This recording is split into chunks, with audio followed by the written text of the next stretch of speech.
Nifas, ahkam al-hayd. Nifas is obviously postpartum. It takes the ruling of hayd, i.e., dropping off salah, dropping off fasting, no intercourse, she cannot enter the masjid, she cannot recite the book of Allah subhanahu wa ta'ala. Muddatuha. So, أكثره 40 يوم. The max is going to be 40 days. Remember, the minimum is لا حد لأقله, i.e., if she stops bleeding, she should make ghusl and she should start praying. Whenever her bleeding stops, the Hanafi position is 40 days, by the way. But generally, the scholars will tell you is that as soon as, or at least the Hanbali scholars will tell you, as soon as she stops bleeding, she should make ghusl and start her, let's say, prayer or whatever she has to go back to. So a hayd, the max, if somebody's bleeding, the max is 40 days. And then, like I mentioned, anybody who has problem, any of these problems, either it be with urination or it be with these kind of monthly cycles, when they know they're bleeding throughout the month or like for a long time, then in that case, they know they can start doing wudu for every salah itself. This is obviously the exception, but not the norm. Like if somebody's, not having any of these problems, they'll just go back to, if they stop bleeding, then they will just do ghusl and then go back to praying and go doing their fasting. So one of the things, damul fasad, damul hamil, the blood of pregnancy, when it comes to insulin bleeding, damul saghira, if a girl who hasn't hit puberty, for example, if she bleeds, we mentioned about the minimum, right? So one of the signs of puberty is she basically has her menses. But I mentioned 1 day and 1 night. So if she's somebody younger, and if it was less than 1 day or 1 night, they would call it damul fasad. Basically, it's incidental bleeding. But like as I mentioned, Imam Malik position is the gushing of blood. But we obviously will cover how do you differentiate.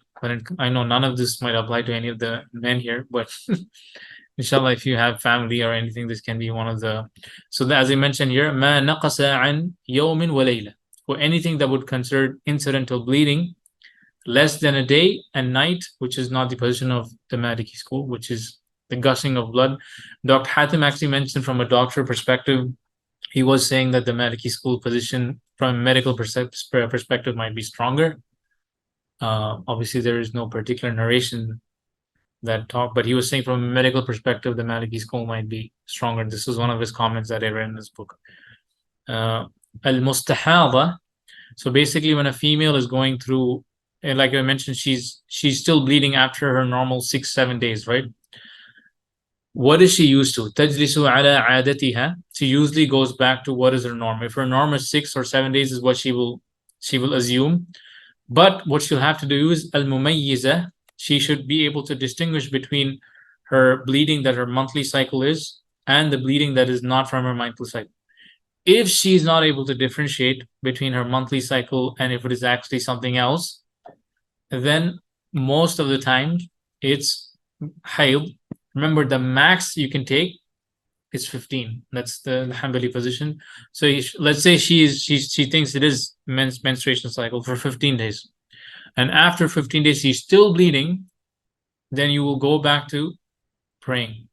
So let's say you will have to do that means you'll have, if she's still bleeding, she'll have to do wudu for every salah, somebody who has this sort of problem. This happened at the time of the Prophet ﷺ. So there, the Prophet ﷺ had commanded this lady to make wudu for every salah. That's how they get the ruling, even for somebody with such sort of problems. Anybody who has these kind of medical conditions, they will do wudu for every salah. This is one of the positions. That's the max in the Hanbali position. So let's say she will go to her aada, that is her habit. She knows it's 6-7 days. She's still bleeding, but she doesn't know she's not able to differentiate. So she will assume it's her menses. But the max is 15 days. And then after that, she will continue praying. And remember, sometimes you may not have a cycle for a very long time. And this may be sickness, maybe she's pregnant, you don't know. So then obviously that's why they never give you like what's the maximum number of days for non-menstrual. Like there's no limit to it. We can't really give you a number. Okay, now the last part, inshallah, this is the most important thing, and this is one of the last things of the chapter, and then we'll do a review today, inshallah.